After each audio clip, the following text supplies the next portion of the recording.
Baik, selamat sore. Selamat berjumpa lagi di acara webinar yang diselenggarakan oleh forexcmf.com. Baik, sore ini kita akan membahas mengenai salah satu indikator yang bernama MACD. Nama lengkapnya atau nama panjangnya, kepanjangan dari MACD ini adalah Moving Average Convergence Divergence. Kita akan bahas apa sih sebenarnya MACD ini, cara menggunakannya seperti apa, cara membacanya seperti apa, dan webinar ini akan kita selenggarakan paling tidak selama lebih kurang 1 jam ke depan.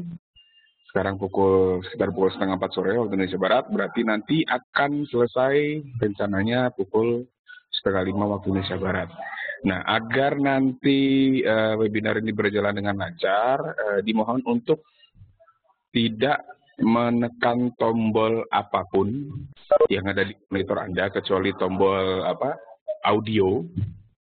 Jangan juga menekan tombol mic yang berwarna oranye. Pokoknya jangan ngapain deh, kecuali chatting. Kalau chatting silakan, karena nanti pertanyaan-pertanyaan yang muncul yang ingin Anda tanyakan silakan diketikkan di chat box, di kotak untuk mengetik chattingnya. Saya akan pantau terus chatbox itu, jadi kalau ada pertanyaan silakan langsung tanya saja, tidak perlu menunggu saya berikan waktu khusus untuk bertanya. Kalau tidak ada sesi khusus tanya jawab, nggak ada. Jadi dari awal sampai akhir Anda bebas bertanya di kapan saja ya, di mana saja, di bagian manapun. Baik, kita akan mulai ya, kita mulai dari itu dulu deh, dari sejarah MACD ya. MACD ini diciptakan oleh seorang profesor, ya, namanya Profesor Gerald Apple. Jadi ini diciptakan pada akhir 1970-an. Profesor Gerald Apple ini adalah seorang dokter berkebangsaan Amerika Serikat, tapi dia juga selain sebagai dokter, dia aktif di perdagangan saham. Nah, ia mengembangkan sebuah indikator teknikal yang kemudian dia beri nama Moving Average Convergence Divergence, atau kita kenal dengan singkatan MACD sampai sekarang. Ya, jadi ini adalah fenomena yang menarik karena banyak sekali trader-trader terkemuka di dunia ini yang justru bukan berasal dari latar belakang ekonomi. Mereka lebih banyak berlatar belakang ilmu eksak ya. Seperti contohnya Profesor Apple ini dari kedokteran, dia seorang dokter. Ada lagi yang namanya Alexander Elder, living legend ya, sampai sekarang masih ada itu. Dia juga terkenal dengan sebagai trader yang cukup terkemuka. Dia juga seorang dokter.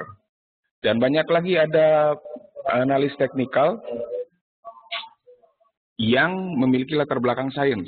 Ada yang lulusan MIT, ya, MIT itu salah satu universitas terkemuka di Amerika Serikat, khusus yang sains ya, khusus sains. Banyak sekali dari latar belakang sains.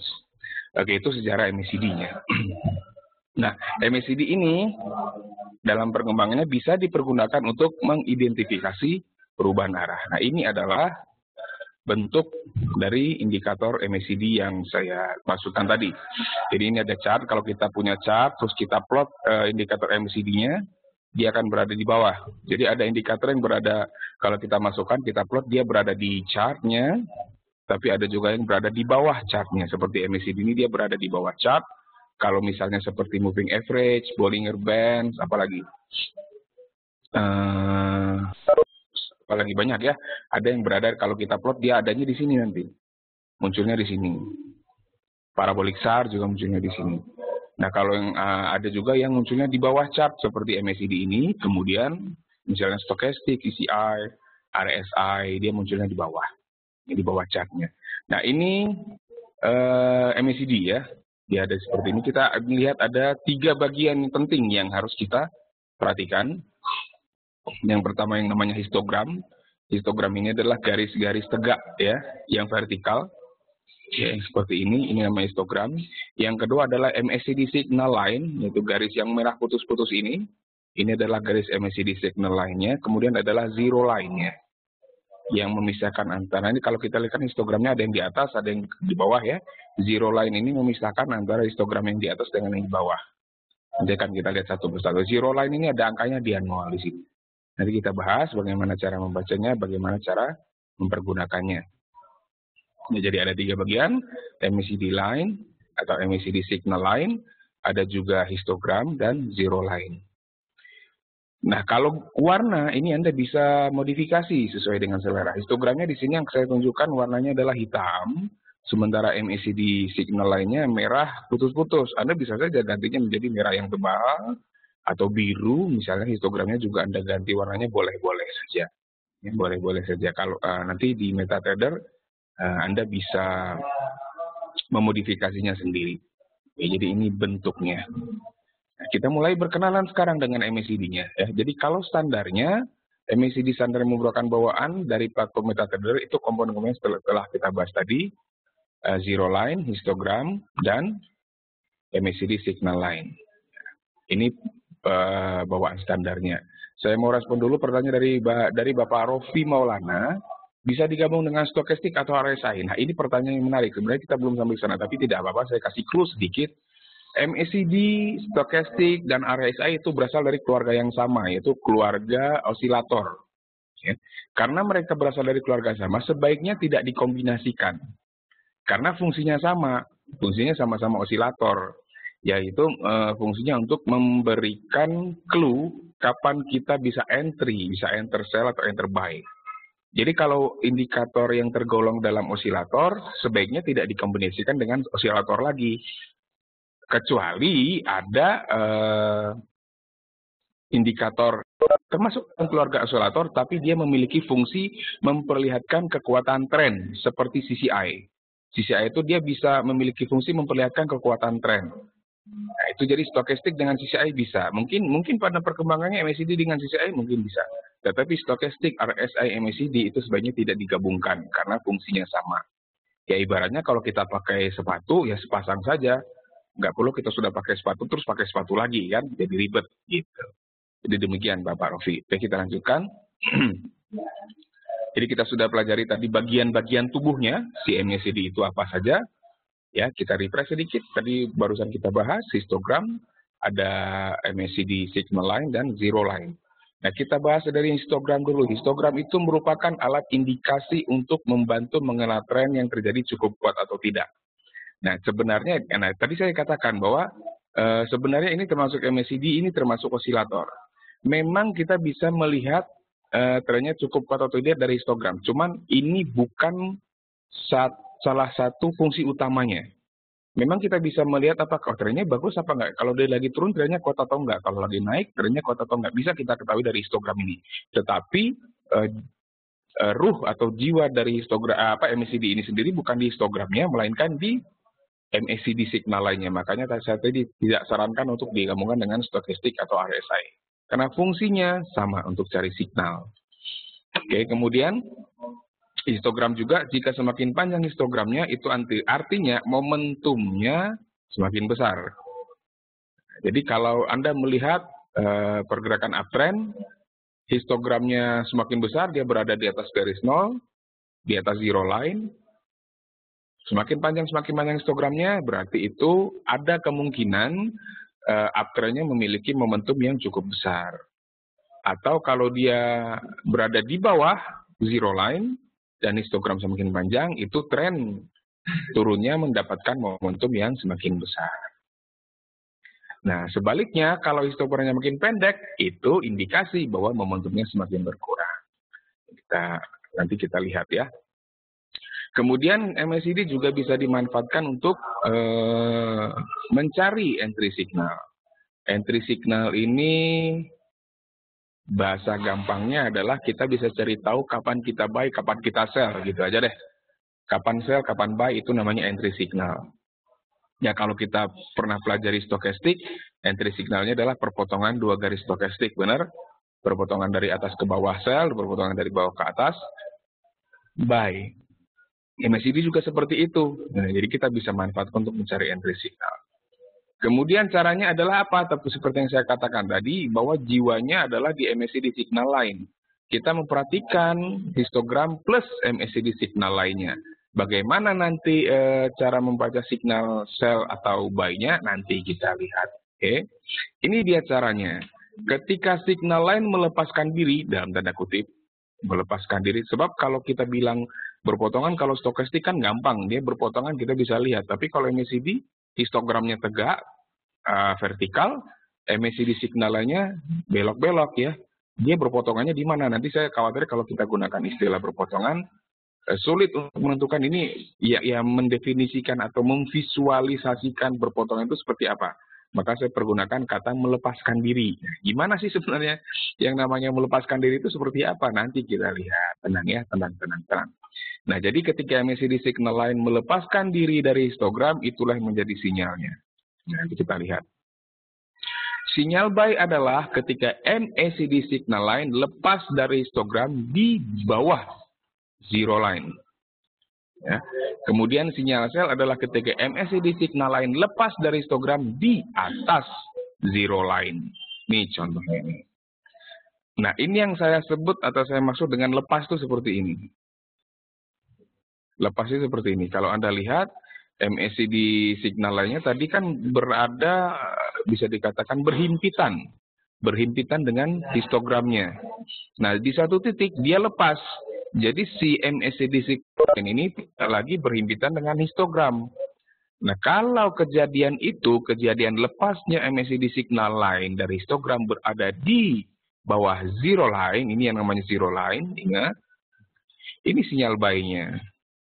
Nah, sebaliknya, ini kita lihat dalam pergerakannya dia naik, ya, di sini di area ini dia berhimpitan lagi, MACD signal lain kembali berhimpitan dengan histogram, di satu titik dia lepas. Gitu kan, lepas dari histogram. Jadi si MACD signal lainnya tidak lagi berhimpitan dengan histogram seperti ini, tapi dia lepas. Kalau kita lihat histogramnya sudah ada di sini ujungnya, sementara MACD signal lainnya itu di sini. Ya, jadi ini lepas, istilahnya lepas. Ini sinyal sell-nya. Nah, seperti ini juga ini sinyal sell. Jadi ketika dia masuk lagi berhimpitan lagi, lepas lagi sinyal sell lagi. Dia turun di di sisi yang ini, di bawah zero line, masih berhimpitan di sini, masih berhimpitan, kemudian dilepas di sini, itu sinyal buy-nya. Ini juga seperti itu, lepas dari histogram, MACD signal line, lepas dari histogram, itulah sinyal buy-nya. Nah, ini contohnya saja, jadi dalam kenyataannya, dalam prakteknya nanti mungkin tidak sesempurna ini. Ya, ingat bahwa tidak ada analisa teknikal yang 100% akurat. Pasti ada yang namanya false signal atau fake signal, ataupun kalau sinyalnya sudah akurat tapi ternyata pasar berkehendak lain. Bisa saja ketika muncul sinyal sell seperti ini harganya justru naik, bisa. Ketika muncul sinyal buy seperti ini harganya justru turun, bisa terjadi seperti itu. Nah, menyiasatinya seperti apa? Ya, ada seperti halnya kita menggunakan stokastik, CCI, atau apapun. Yang jelas, ini yang menyiasatinya kita harus cari sinyal yang searah dengan tren. Nah, harus kita cari sinyal yang searah dengan tren. Kalau trennya uptrend, ya jangan kita cari sinyal seperti ini. Ya, itu kan namanya berarti melawan tren. Ingat bahwa dalam trading ada filosofi yang berbunyi, the trend is your friend. Tren adalah teman Anda. So don't betray him. Jadi jangan hianati teman Anda itu kan. Jangan jadi pengkhianat gitu kan istilahnya. Seperti itu. Dari Bapak Didi, wah dari dulu cari cara membaca MACD baru hari ini dapat. Makasih Pak, sama-sama. Dari Pak Yus, MACD biasanya dikombinasi dengan indikator. Masalah kombinasi dengan indikator kita bisa cari apapun, tetapi disarankan untuk mengomunikasikannya dengan indikator yang berasal dari keluarga tren, seperti moving average, atau mungkin Bollinger Band, mungkin atau hanya dikomunikasikan dengan Fibonacci retracement, boleh-boleh saja.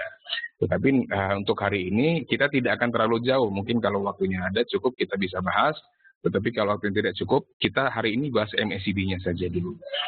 Itu Bapak Julius ya. Jadi intinya kalau indikator osilator kombinasikanlah dengan indikator tren.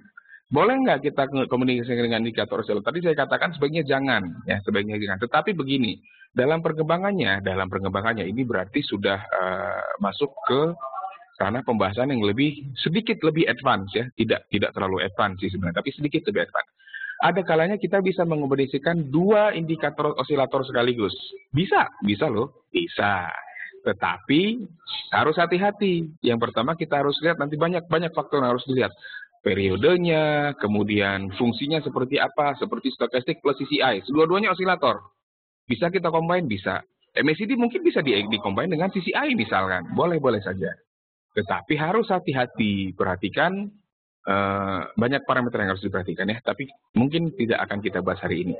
Hari ini kita khusus fokus ke cara membaca MACD-nya itu dulu saja. Dari Pak, siapa tadi yang tanya time frame? Bapak Arif ya, time frame berapa? Nah ini pertanyaan juga cukup bagus. Osilator pada dasarnya akan semakin baik jika dipergunakan di time frame yang semakin besar. Pada dasarnya seperti itu.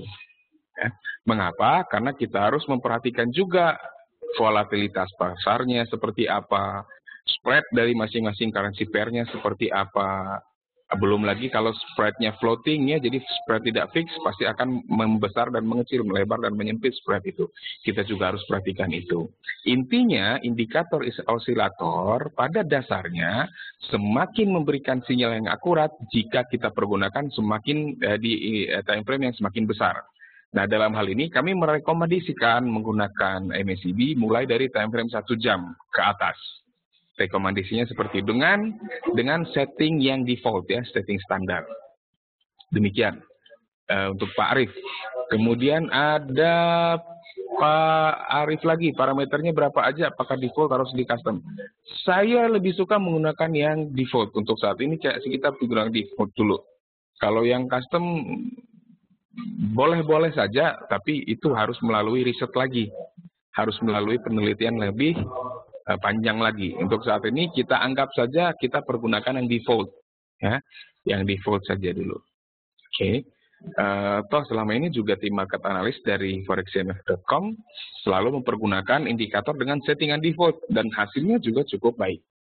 Begitu. Dari Yusak Wibawa 88, kira-kira bisa nggak ya Pak digabungkan dengan Hikerhasi? Mungkin masuk Pak Yusak itu adalah Heiken Aci ya. Kalau Hikerhasi saya terus terang mohon maaf saya belum pernah dengar. Kalau Heiken Aci saya pernah dengar Heiken Aci ya. Tapi saya pikir tidak perlu karena Heiken Aci sendiri sudah cukup kompleks. Dia di sana ada tren, ada osilator, saya pikir tidak perlu. Ya. Bisa aja, tapi mungkin tidak perlu ya untuk saat ini. Heiken Aci itu sudah cukup bagus, sudah cukup komplit sebenarnya. Kita belum pernah bahas. Dari angka putra bagaimana ketika saat trade? Oke, tadi saya sempat menyinggung bahwa kalau kita trading, kita cari sinyal yang searah tren. Ya, jadi kalau trennya up, cari sinyal buy, trennya down, cari sinyal sell. Nah, dari Pak Angga ini pertanyaannya ketika sideways bagaimana? Ini satu petunjuk lagi bahwa saya tadi katakan pertama osilator itu bisa memberikan sinyal yang valid apabila dia searah tren. Yang kedua, osilator biasanya atau pada umumnya semakin memberikan sinyal valid pada time frame yang semakin besar. Jadi makin besar time frame-nya, makin akurat biasanya sinyalnya. Nah, yang ketiga, justru pada saat sideways lah sebenarnya osilator bisa bekerja dengan baik. Gitu, cara membacanya sama seperti ini dan ini juga sekaligus berarti menjawab pertanyaan lanjutan dari Pak Rofi Maulana. Ya, jadi yang namanya osilator sebenarnya bagus pada saat sideways. Tapi bukan berarti tidak bisa dipergunakan pada saat trending. Bisa, caranya apa? Caranya itu tadi. Kita cari sinyal yang searah dengan trennya. Ya. Jadi seperti itu. Jadi menjawab tadi pertanyaan Pak Angga Putra dan Pak Rofi Maulana. Ada lagi dari Pak Rofi Maulana pertanyaannya, atau lebih cocok di market yang volatilitasnya sangat tinggi seperti market US atau Eropa? Ya, bisa. Bisa saja seperti itu. Boleh-boleh saja. Oke, kita lanjutkan. Kekurangannya, nah saya tadi katakan di awal bahwa tidak ada analisa teknikal dalam hal ini kita bicara indikator. Tidak ada indikator yang bisa kasih sinyal 100% akurat menghasilkan profit. Tidak ada, pasti ada kekurangannya. Nah, kalau kita mau pakai satu indikator atau sistem trading, metode trading, kita harus tahu kelebihannya di mana, kekurangannya di mana, termasuk ketika kita membicarakan MACD. Kita juga harus bisa tahu MACD ini punya kelemahan nggak? Ada. Di mana kelemahannya? Kelemahannya ini. Nih. Pengaturan standar dari MACD seringkali memunculkan fake signal. Terutama, ini ada lanjutannya, terutama jika kita pergunakan di time frame kecil. Terutama jika kita pergunakan di time frame kecil. Maka disarankan untuk memakai time frame yang agak panjang. Misalkan grafik 4 jaman atau grafik harian. Memakai time frame yang agak panjang. Misalkan grafik 4 jaman.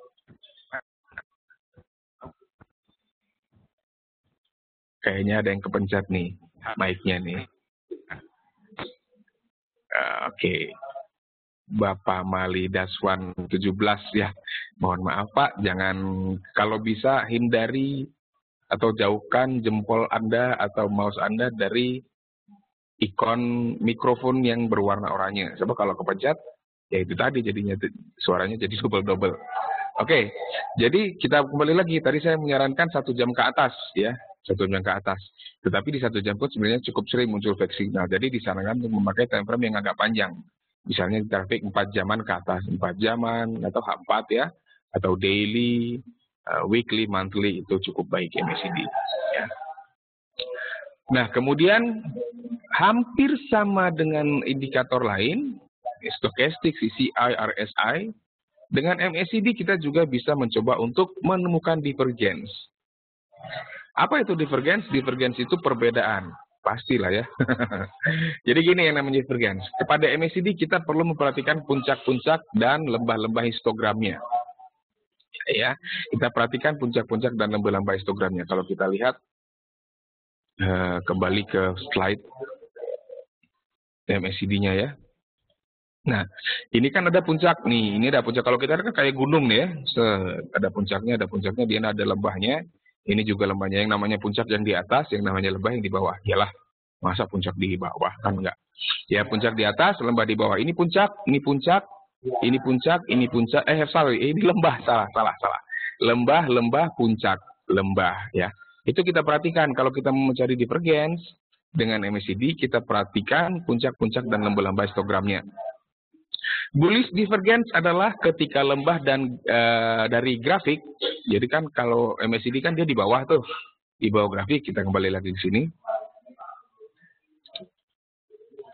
Ini di bawah grafik kan letaknya dia kan, jadi nggak jadi satu dengan grafiknya. Jadi kita perhatikan puncak grafiknya, yang saya masuk puncak grafik yang ini puncak grafik, ini puncak grafik, ini puncak grafik. Ini istilahnya saya juga agak sulit menemukan istilah yang tepat. Saya kasih contoh saja, saya kasih istilah puncak grafik. Ini puncak grafik, puncak grafik, puncak grafik. Ini lembah grafik atau lembah chart lah ya. Nah, ini lembah histogram, puncak histogram. Nah, itu aja biar gampang ya. Biar tidak terjadi miskomunikasi di antara kita. Nah, bullish divergence adalah ketika lembah grafik makin rendah, namun lembah histogramnya makin tinggi. Nah, bullish divergence namanya. Pada saat tersebut histogram berada di bawah zero level. Nah, konfirmasi dari bullish divergence adalah ketika histogram naik ke atas zero level. Nah, ini gambarnya. Gambar berikut ini adalah salah satu contoh bullish divergence pada MACD. Nih, ini yang memperjelas pemaparan yang tadi. Ini kita lihat lembah grafiknya makin turun, benar? Lembahnya makin turun, tapi lembah histogramnya makin naik. Tapi histogramnya harus berada di bawah zero level. Ini histogram naik, lembah si chartnya turun. Nah, konfirmasinya di mana? Konfirmasinya adalah ketika histogram berhasil naik menjadi berada di atas zero level. Inilah konfirmasi bullish divergence-nya. Nah, pada saat ini terjadi, Anda boleh mengambil posisi buy. Ingat sekali lagi bahwa harus pastikan harga pada umumnya atau tren umumnya adalah uptrend. Boleh nggak kita ambil ketika dia dalam keadaan downtrend? Boleh. Boleh, tapi jangan berharap terlalu banyak. Karena biasanya divergence, bullish divergence yang terjadi pada saat downtrend hanya biasanya tidak pasti, biasanya hanya menghasilkan atau diikuti oleh pergerakan koreksi. Nah, jadi intinya konfirmasi bullish divergence ini adalah ketika histogram sudah naik, berada di atas zero level ini. Nah, pada saat itu kalau kita tarik garis lurus, kira-kira dia berada di sini, berarti Anda boleh buy di candlestick yang ini. Ya, targetnya resisten terdekat aja deh. Stop loss-nya adalah support yang paling signifikan, berarti di area sini, di bawah ini. Demikian, ini contoh di pound sterling 4 jam, ini bulan kalau nggak salah 2014, ini saya lupa. 2014, 2013 saya lupa. Oke, seperti itu. Ini contoh bullish divergence-nya. Oke. Nah, setelah bullish divergence, kita tentu akan melanjutkan pembahasan kita ke bearish divergence. Tapi sebelumnya ini ada sedikit pesan-pesan nih. Pesan sponsor nih, pesan sponsor. Boleh dong, boleh lah. Kita udah kasih gratis, masa nggak boleh kasih pesan sponsor? Oke, nah saya mau kasih informasi bahwa website forexcmf.com itu menyediakan fasilitas subscribe email. Anda bisa subscribe materi-materi atau konten-konten analisa forex seperti ini. Anda masuk ke homepage, Anda arahkan kursor di bagian trading ini, kemudian Anda klik misalnya analisa forex. Kemudian Anda akan melihat tombol seperti ini, subscribe now. Subscribe ini maksudnya ya berlangganan ya. Jadi Anda bisa berlangganan analisa harian kami, nanti akan dikirim langsung ke email Anda. Caranya gimana? Tinggal Anda klik subscribe now ini. Anda masukkan nama Anda di sini, misalkan. Anda juga masukkan alamat email Anda di sini. Lalu Anda masukkan nomor handphone Anda di sini, misalkan. Seperti itu. Ingat bahwa nomor handphone yang Anda masukkan harus yang valid. Nanti ada konfirmasi ke situ. Kemudian Anda tinggal pilih analisa forex yang Anda inginkan. Nah, untuk analisa forex analisa yang judulnya analisa harian, analisa pokoknya asal ada hariannya. Total Anda hanya boleh pilih 3. Misalkan Anda pilih Aussie. Terus karena Aussie berhubungan dengan emas, Anda juga pilih gold. Kemudian di indeks saham hariannya Anda bisa pilih Nikkei misalkan. Anda tidak bisa pilih Aussie, Euro, Gold, ini kan sudah lebih dari Nikkei, ini kan sudah lebih dari 3. Nggak bisa.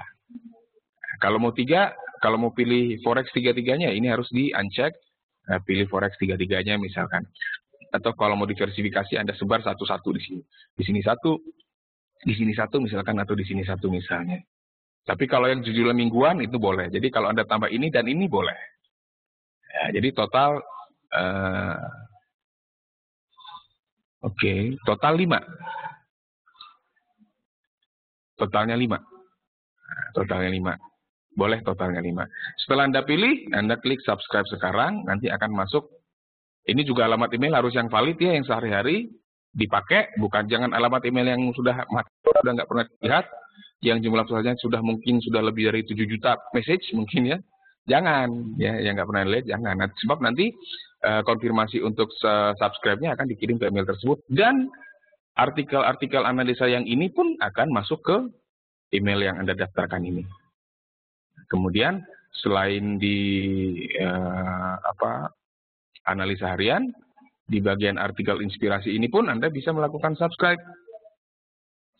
Di sini misalkan, subscribe di sini.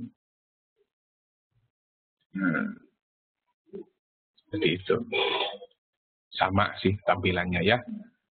Nah, selain analisa harian, kita juga punya analisa forex mingguan. Nah, kalau mingguan ini kita khusus untuk bahas outlook pasar dalam sepekan. Nah, ini juga bisa Anda subscribe, tadi sudah bisa lihat ya. Nah, kalau ada hal-hal yang ingin Anda tanyakan, Anda bisa langsung berkomentar di page-nya, misalkan seperti ini. Anda sudah baca, ini maksudnya apa ini? Maksudnya saya nggak ngerti. Anda bisa sampaikan komentar di sini. Tulis nama, alamat email, dan komentar Anda di sini. Nah, tapi kalau Anda merasa komentar terlalu lama, mungkin responnya kapan nggak sih? Responnya cepat sih. Sebenarnya paling lama 24 jam lah sudah kita respon. Itu paling lama. Nah, tapi Anda ingin jawaban yang lebih cepat, Anda bisa langsung live chat. Arahkan saja kursor Anda ke tombol hijau seperti ini yang selalu ada di atas. Lalu Anda klik live chat. Nah, Anda tinggal masukkan nama. Kalau ingin bicara dengan market analis yang membuat analisa ini, ya ini Eko Trijuni ini ya. Anda bisa pilih departemen market analis. Kita buka dari pukul 8 pagi ya, kita lihat 8 sampai 22 waktu Indonesia Barat.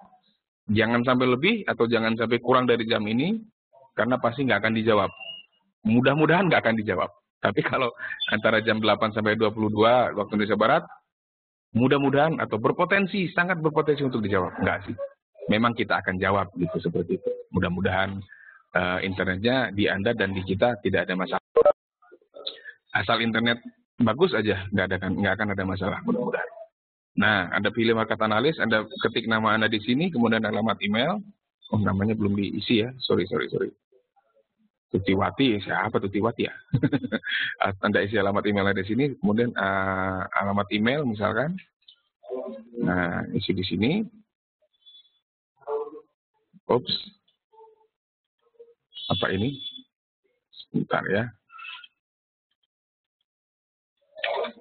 Nah, ini alamat emailnya. Isi nomor HP kalau mau, kemudian Anda klik start chat, nanti akan tersambung dengan market analis. Nih, kita ambil contoh ya. Nih, start chat, kita tunggu. Tunggu saja dulu. Nah, nanti di komputer kami akan muncul seperti ini. Nah, ini visitor is waiting for an answer, gitu kan. Langsung muncul, tinggal nah, langsung diambil oleh Bapak, siapa itu? Freddy ya. Tuh, Anda bisa langsung ngobrol di sini. Halo, apa yang bisa kami bantu? Kata Pak Freddy-nya. Ya, tinggal Anda chatting saja di situ. Oke? Nah, seperti itu. Caranya seperti itu. Jadi, fasilitas live chat ini memang kami sediakan bagi Anda yang ingin langsung mendapat jawaban. Langsung saat itu juga. Kalau kirim email, jawabannya mungkin paling cepat dalam waktu 24 jam. Anda kirim komentar pun, jawabannya paling cepat mungkin dalam waktu 24 jam. Tapi kalau chat, kita punya standar paling lama 5 menit sudah dijawab. Paling lama itu paling lama. Paling lama. Dan jarang seperti biasanya belum sampai 1 menit juga sudah kami respon. Seperti itu. Oke. Oke, kita lanjutkan. Kita masuk kembali lagi ke menemukan divergence. Ya, kita tadi berhenti di sini. Sekarang tadi kita sudah belajar menemukan divergence yang namanya bullish divergence. Bullish divergence itu indikasinya bullish atau naik. Jadi kalau bullish divergence muncul, Anda bisa cari posisi buy. Nah, sekarang ada divergence lain juga. Pasti ada bullish divergence, tentu ada bearish divergence. Yaitu ketika puncak grafik makin tinggi, namun puncak histogramnya makin rendah. Ya. Kalau bullish divergence tadi, puncak grafik makin rendah, puncak histogramnya makin tinggi. Lembah grafik makin rendah, lembah histogram makin tinggi, itu bullish divergence. Nah, kalau bearish divergence kebalikannya, benar-benar kebalikannya. Puncak grafiknya makin tinggi, namun puncak histogramnya makin rendah. Pada saat tersebut, histogram harus berada di atas zero level. Nah, konfirmasi dari bearish divergence ini adalah ketika histogram turun ke bawah zero level. Ini dia contohnya nih. Ini contohnya. Nah, pada saat ini Desember 2014 kalau nggak salah, saya lupa. Yang jelas bukan 2015 karena belum ada Desember 2015. Ini kalau nggak salah Desember 2014, 2013 saya lupa. Di pound sterling, di chart 4 jaman, nah 4. Kita bisa melihat ini justru puncak yang makin tinggi banyak ya. 1, 2, 3, 4 puncak makin tinggi. Tapi di sini puncak histogramnya makin rendah. Ini bearish divergence. Bearish divergence konfirmasi di sini. Ya, konfirmasi di sini histogramnya anjlok ke bawah level 0 atau zero level. Ketika, harus ditunggu. Histogram ini bisa naik turun ya, jangan salah. Anda harus tunggu sampai histogram ini berhenti, muncul histogram baru Anda bisa sell. Berarti Anda bisa sell di open candle yang ini. Open candle yang ini kira-kira. Di situ sellnya, targetnya tentu resisten yang terdekat, kira-kira di sini waktu itu. Stop loss adalah di area, target di support terdekat. Salah nih. stop lossnya di atas resisten yang terdekat, ya, gitu. Ingat, pergunakan selalu money management dan risk to reward ratio yang baik. Money management, risk management, dan risk to reward ratio yang baik. Kalau kita bicara money management, jangan overtrade. Ini banyak orang nih salah kaprah nih. Ya, memang betul kalau Anda entry 10 lot, gerak 1-2 pip, langsung profit, gede misalnya. Tapi jangan lupa harus sesuai dengan modal juga dong. Masa modal cuma 500 langsung entry 10 lot, itu kan bunuh diri namanya. Itu gerak dikit, udah tepar Anda. Gitu kan. Kali ya kalau geraknya sesuai dengan keinginan. Kalau berlawanan, jadi pergunakan money management yang baik. Nah, jangan sampai overtrade, jangan masuk pasar terlalu besar lotnya. Kemudian risk management, jangan lupa pasang stop loss-nya. Kalau Anda sell, stop loss, ceritanya tadi sell di sini, stop loss gunakan patokan resisten yang paling dekat, ya, yang paling signifikan ya istilahnya. Kemudian bicara risk to reward ratio, kalau di sini misal ada sell di sini, katakanlah di 5655, stop loss-nya di 5955 misalkan, itu berarti ada sekitar 3000 pip ya. Nah, si targetnya juga harus gitu. Jadi kalau misal nih stop loss 100 pips, target juga harus 100 pips. Stop loss 1000 pip, target juga harus 1000 pip. Minimal 1/1. Lebih besar targetnya nggak apa-apa. Jadi kalau risikonya lebih targetnya lebih besar, target profitnya lebih besar daripada stop loss, bagus. Tapi minimal harus sama. Nggak boleh yang namanya target profit kok justru lebih kecil daripada stop loss. Ya silakan aja kalau mau seperti itu, cuman itu nggak bagus. Ya itu ibaratnya kalau ada, saya mengistilahkan stop loss lebih besar daripada target profit, itu ibarat Anda berjalan, melangkah, majunya 1 langkah, mundurnya 2 langkah. Itu kan artinya mundur selangkah-selangkah, gitu.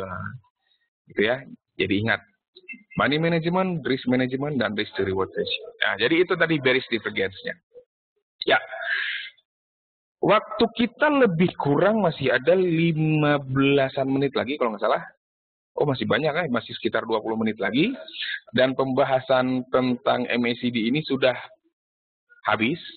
Nah, dari tadi sepertinya terpukau ya. Pertanyaannya terhenti di Pak Rofi Maulana tadi. Terhenti di situ. Nah, mungkin ada yang ingin ditanyakan lagi dari pemaparan yang sudah saya berikan. Nah, atau kalau sambil menunggu ada pertanyaan, Anda bisa masuk ke chart Anda, dan tinggal masuk ke chart Anda. Anda tinggal plot misalnya, ambil salah satu chart yang Anda sukai, yang Anda pilih. Ya, selamat datang Pak Ridonio. Aduh, baru gabungnya telatnya setengah jam Pak. Hampir lebih ya setengah jam ya. Aduh, jadi nggak apa-apa deh, langsung aja. Nanti kita akan upload ke YouTube kok ini nanti. Kita akan upload ke YouTube nanti webinar ini karena kita rekam dan kita upload ke YouTube. Nanti Anda bisa cari di YouTube dengan kata kunci Forex CMF. Nanti saya praktekin. Dari Pak Ropidin, kelemahan MACD selain false TF kecil apa Pak? Seperti yang saya katakan tadi ya, kelemahan sinyal dari osilator pada umumnya adalah ketika dia kasih sinyal, itu tidak semua sinyalnya valid. Ya. Tidak semua sinyalnya valid. Misal kita ambil ini deh, kita ambil si kiwi ini ya, kiwi.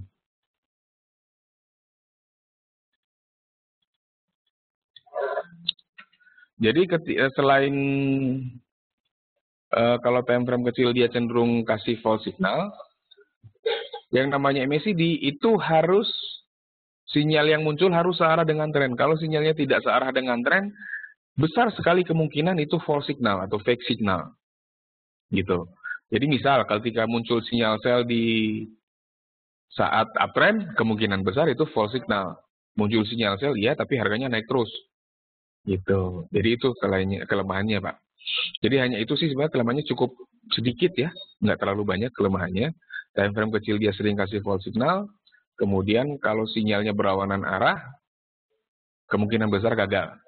Itu termasuk bearish divergence dan bullish divergence. Yang saya kasih contoh tadi bearish divergence ya, itu terjadi pada saat uptrend. Kebetulan benar. Kebetulan cocok, bukan benar. Kebetulan cocok bearish divergence-nya mah benar.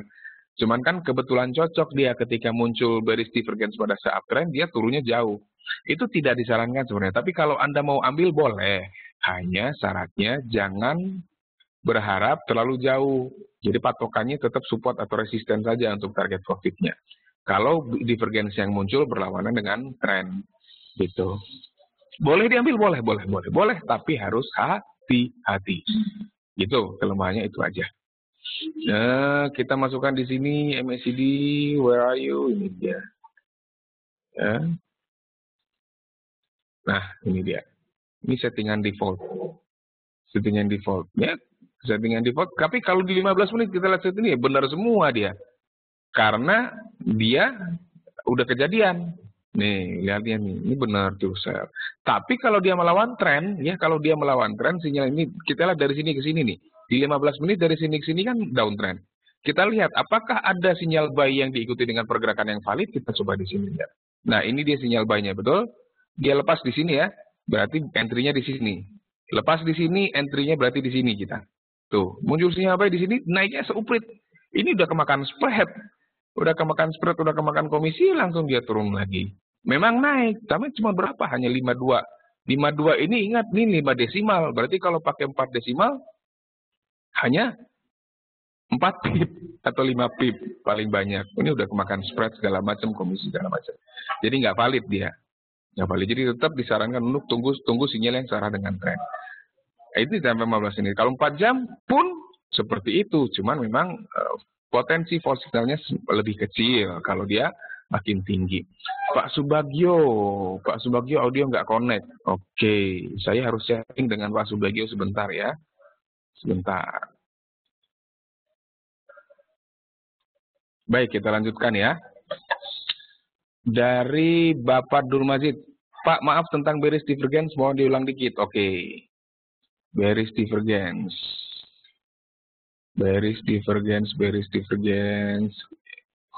Ini dia. Nah, bearish divergence ini seperti ini, Pak Durmazid ya. Puncak chartnya makin tinggi, tapi puncak histogramnya makin rendah. Puncak chartnya makin tinggi, tapi puncak histogramnya makin rendah. Ini bearish divergence. Kapankah bearish divergence ini terkonfirmasi? Adalah ketika histogram turun menjadi di bawah zero level. Saat sudah terkonfirmasi, tunggu sampai histogram yang ini berhenti, baru di histogram berikutnya Anda bisa sell. Berarti itu sekitar open candlestick yang ini. Nah, seperti itu Pak Durmazid ya. Oke, dari Pak Julius, cara menentukan tren harian gimana, time frame berapa, dan indikator apa yang digunakan? Tren harian ini agak ambigu. Mungkin yang dimaksud dengan Pak Julius itu tren intraday ya, dalam satu hari perdagangan gitu Pak.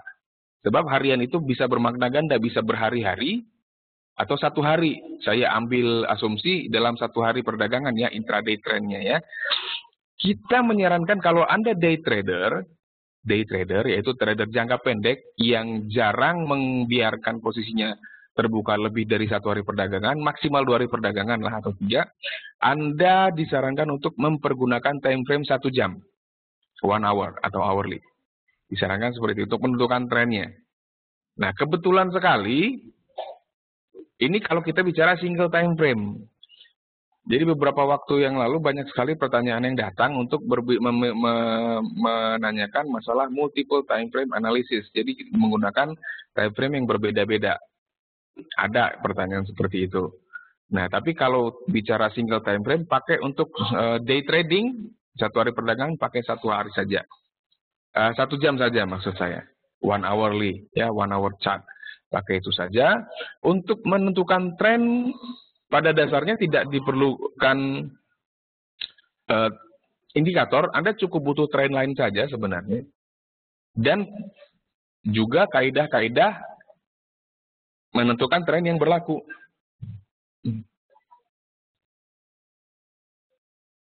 sebentar. Ini Muhammad Fahmi ini ambil alih saya ini. Sebentar ya. Maaf, tadi ada sedikit interupsi. Jadi ada yang pencet sesuatu sehingga beliau berubah menjadi presenter. Maaf ya. Oke. Mohon untuk tidak Bapak Subagio juga sekarang sudah menjadi presenter ya. Mohon maaf.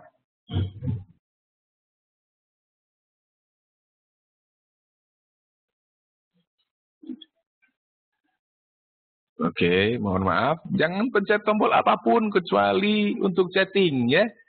Jangan pencet tombol apapun kecuali untuk chatting. Mohon maaf. Aduh, ini ada lagi ini Arif. Aduh, ampun.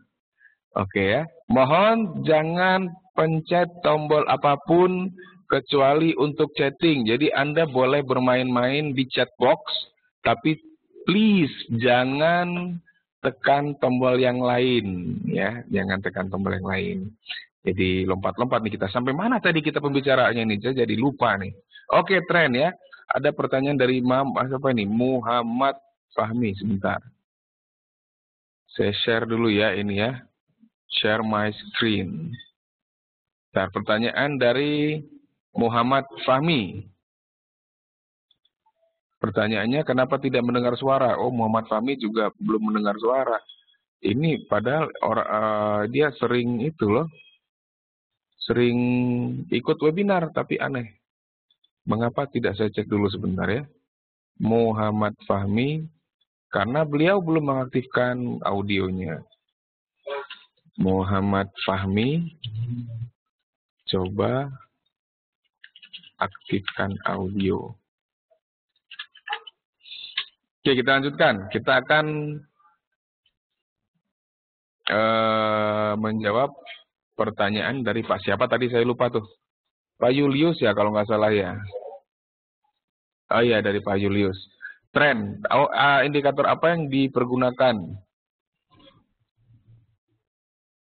Indikator untuk menentukan tren pada dasarnya seperti yang katakan tadi, tinggal butuh itu aja, tinggal butuh cara mengetahui atau mengenali tren. Anda bisa lihat di sini. Di halaman belajar forex. Oh, bukan ini, maaf. Di EduSpot di kelas pemula. Di EduSpot di kelas pemula, Anda bisa mencari di sini paling bawah itu ada trendline. Anda klik trendline, cara menentukan tren atau mengenali tren Anda bisa baca di sini, ya. Tetapi jika Anda ingin menggunakan indikator, ada satu indikator yang bisa membantu Anda untuk mengenali tren, yaitu dengan menggunakan moving average atau Bollinger Band. Jadi begitu. Oke, seperti itu. Ada lagi dari Pak Abdul Mazid, Pak, gold mungkin ya, 1 jam. MACD sudah melepaskan diri. Apakah artinya sudah bisa buka posisi buy, Pak? Mari kita lihat sama-sama. Gold. Di 1 jam ya. 1 jam. Oke, ingat Pak Abdul Mazid, MACD akan lebih ciamik kalau kita pakai minimal di 4 jam. Tapi bolehlah pakai 1 jam ya. Tapi akurasinya biasanya cukup rendah. Kita lihat. Oh, Pak Abdul Mazid, Anda menggunakan MACD periode berapa, Pak? Oh, oke, sebentar ya. Saya tambah levelnya di sini 0. Oke, Anda mungkin ketika baru memasang MACD belum muncul ya level 0-nya ya. Ini saya hampir lupa nih. Anda tinggal masuk ke level, kemudian Anda klik add level, kemudian di sini 0. Ya, ini 0 ini, sudah itu saja. Kalau mau Anda kasih deskripsi, kasih angka 0 di sini boleh. Oke, dia akan muncul nanti.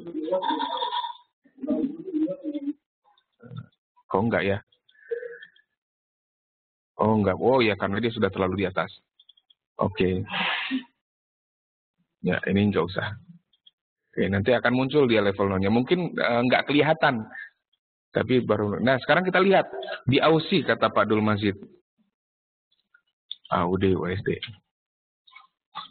Oke, nah Pertama kita lihat trennya Aussie ini apa di sini. Sideways ya, kalau kita lihat dari sini dia sideways, betul? Tadi saya katakan di sideways justru MACD ini biasanya bekerja dengan baik, benar? Ya, benar ya. Kalaupun kita ambil trending, dia harus uptrend. Sekarang kita lihat, oke, benar uptrend. Berarti sinyal MACD yang muncul di sini sinyal valid ya. Dia terkonfirmasi di sini. Lepasnya itu di sini dia. Lihat, kita lihat. Ini lepasnya di sini. Ini menjawab pertanyaan Pak Dul Masid. Dia lepasnya di sini. Wah, kok nggak kelihatan? Ya, kalau ini kelihatan lepasnya di sini ya. Nah, ini kita lihat horizontal lainnya. Di sini lepasnya. Berarti entry-nya harusnya di sini tadi. Di sini, open buy-nya di sini harusnya. Ya, bisa. Cuman ini sudah terlambat sekitar 150-an pip. Kalau Anda trading regular, ini sudah 1,5 juta rupiah. Too bad ya, agak terlambat. Harusnya tadi kita open buy-nya di open yang ini, di open candle yang ini. Anyway, bisa, tapi ingat sekali lagi bahwa kita harus lihat apakah kemunculan sinyal ini itu bertepatan ketika harga berada di support resistance atau enggak. Ini saya kasih clue Pak Dul Masid. Pertanyaannya apakah boleh buy? Jawabannya boleh. Tapi ingat bahwa ini berada di area resistance. Kalau kita lihat ini kasat mata saja ini area resistance. Dengan demikian, kalau Anda buy sekarang, Anda paling tidak harus punya stop loss di sini, area ini, dan minimal Anda harus pasang target profitnya di area ini, 1:1 kan. Tetapi ingat bahwa ini dia sudah berada di area resisten, berarti paling banyak, ada kemungkinan nih, saya tidak bilang pasti, ada kemungkinan harga tertahan di area ini Pak, ada kemungkinan. Nyampe ke sini juga mungkin saja. Artinya saya akan mengatakan di sini, berhati-hatilah apabila ternyata resisten ini nggak tembus. Kalau Anda buy sekarang, yang mana sudah telat sekitar 15, 150, 160-an, hati-hati apabila level ini tidak tembus. Ya, boleh targetnya pertama mungkin di sini, stop loss di sini, hati-hati kalau ini nggak tembus. Itu aja Pak. Oke, waktu tinggal sekitar 7 menit lagi. Congratulations Pak Dul Masid sudah bisa menemukan sinyalnya. Ingat, saya katakan tadi, money management, risk management, dan risk to reward ratio. Jangan lupakan itu Pak. Jangan lupakan itu, jangan asal buy, asal sell saja. Perhitungkan juga kekuatan modal. Kenapa? Ingat, tidak ada analisa teknikal yang 100% akurat. Kadangkala dia bisa salah. Kadangkala dia bisa salah. Untuk antisipasi itu, pasanglah stop loss. Oke? Nah, hampir sekitar 6 menit lagi menuju closing sesi ini. Saya mau kasih sedikit pesan sponsor lagi. Boleh ya? Boleh dong. Masa nggak boleh? Anda ikut webinarnya aja gratis. Masa kita nggak boleh kasih pesan sponsor? Boleh dong ya? Nah, saya selalu menyarankan untuk mempraktekkan apa yang sudah dipelajari, atau juga Anda mungkin ingin mempraktekkan analisa teknikal yang Anda terima setiap hari kalau Anda sudah subscribe, atau analisa teknikal Anda baca tiap hari di website kami. Saya selalu sarankan untuk mencobanya, mempraktekkannya terlebih dahulu. Anda mau langsung praktek di real account, boleh. Silakan Anda klik real account langsung misalnya. Tetapi saya selalu menyarankan minimal, cobalah di demo account dulu. Cobalah didemokan dulu. Caranya tinggal saya sudah praktekkan tadi. Anda tinggal masuk ke website forexcmf.com. Anda arahkan kursor di trading. Lalu Anda klik open demo account. Anda masukkan nama Anda di sini. Nah, oke. Anda masukkan alamat email. Sekali lagi harus valid. Kemudian nomor handphonenya juga. Karena akan ada nanti yang mengkonfirmasi ke Anda. Dan bisa membantu Anda jika ada kendala misalkan, dan ini sering terjadi, banyak yang belum memahami cara instalasi segala macam, jadi kami bisa bantu. Anda pilih virtual marginnya, katakanlah misalkan 10.000, 20.000, lalu Anda ketikkan kode yang ini, Anda ketikkan di sini. Seperti itu, Anda cek tulisan Anda setuju dan telah membaca kebijakan privasi, lalu Anda tinggal klik start demo, nanti akan dikirimkan ke alamat email ini. Ikuti saja langkah-langkah selanjutnya. Demikian. Nah, kalau Anda ingin langsung coba di real account, Anda tinggal tadi pilih real account. Kami menyediakan regular account dengan minimum deposit 50 juta rupiah dan juga ada partial account dengan minimum deposit 5 juta rupiah. Perbedaannya apa? Kalau di partial account Anda bisa mulai trading dengan besaran lot minimal 0,1 lot. Nah, ini webinar ini kita rekam, jangan lupa Anda bisa lihat di YouTube dengan kata kunci Forex CMF. Anda ketik saja di sini Forex CMF, akan muncul webinar-webinar yang sudah direkam dan diupload di sini. Ya, kalau Anda pengen lihat-lihat lagi gitu, misalkan ada yang lupa, ternyata misal seperti itu.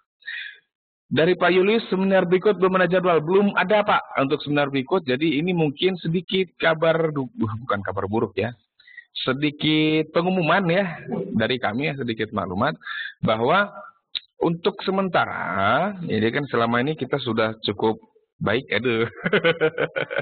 sudah cukup baik memberikan webinar secara free, gratis, Anda bisa tanya apa saja. Dalam beberapa waktu ke depan kita akan mencoba untuk mempergunakan software webinar yang lebih canggih. Ya, jadi selama masa uji coba itu kita memang sementara meniadakan dulu webinarnya. Tapi bukan berarti webinarnya berhenti sama sekali, tidak. Tidak, kita jeda lah ya, bisa kita jeda sebentar. Sembari kami mencoba software webinar yang lebih canggih. Ya. Lebih canggih, mungkin mudah-mudahan lebih mudah dipergunakan. Target kita nanti di minggu kedua April kita sudah bisa mulai lagi webinar dengan software yang baru. Jadi seperti itu. Pertanyaan dari Pak siapa tadi? Dari Pak Julius. Oke. Pak Hilmi, Pak udah lama nggak upload di YouTube. Nah, itulah salah satu alasan kenapa kami ingin beralih. Kenapa ingin beralih software ya. Jadi ada sedikit masalah untuk dalam mengupload ya. Tapi nanti insya Allah pasti akan diupload. Ya, kalau masalah itu sudah teratasi. Demikian ya Pak Hilmi. Dari Pak Dul Mazid, pertanyaan lagi. Ini pertanyaan terakhir ya. Gold daily. Mari kita lihat. Gold daily. Wah, Pak, ini malah udah terlambat bayinya, Pak. Ini sudah terlambat nih di daily. Ini kita lihat nih. Ini dia, lepasnya tuh di sini, Pak. Harusnya kita belinya itu di tanggal berapa nih? Harusnya belinya di tanggal, lepasnya di sini malah lepasnya itu dia. Tuh di sini, belinya di tanggal 20. Itu udah terlambat 6 hari. Nah, aduh, keren banget nih. Walaupun sebenarnya sinyal ini lemah. Sinyalnya lemah, kenapa? Karena melawan tren, kalau trennya kan down. Tapi ini saya kasih clue sedikit nih. Kebetulan ini kan down tren nih dari sini. Trend line break, ada sinyal lebih di sini. Wah, ini bagus banget ya. Terlambat ya. Terlambat. Nah, itulah sebabnya kenapa tadi saya katakan MACD ini lebih valid apabila dipakai di time frame yang makin besar. Ini pakai daily, ini bagus banget nih. Ya. Oke, 1 menit menjelang closing. Saya kira pertemuan kita sore ini cukup sampai di sini dulu. Terima kasih atas partisipasi Bapak-Bapak dan Ibu. Kalau ada, saya nggak lihat satu persatu. Oh, kebetulan Bapak-Bapak semua hari ini. Ada ibunya mungkin, tapi saya nggak ngerti. Bapak Ibu lah ya, terima kasih atas partisipasinya. Mohon maaf ya apabila banyak kesalahan dalam membawakan materi, mungkin ada kalimat yang tidak jelas, kata-kata yang kurang jelas, atau mungkin kata-kata yang mungkin tidak berkenan di hati. Saya mohon maaf. Dan jangan lupa untuk Pak siapa tadi Dul Mazid yang coba di Aussie, jangan lupa selalu pergunakan money management yang baik, risk management yang benar, dan risk to reward ratio yang baik juga. Mudah-mudahan kita bisa berjumpa di kesempatan mendatang dengan software webinar yang lebih baik. Jangan pernah lupa untuk selalu belajar.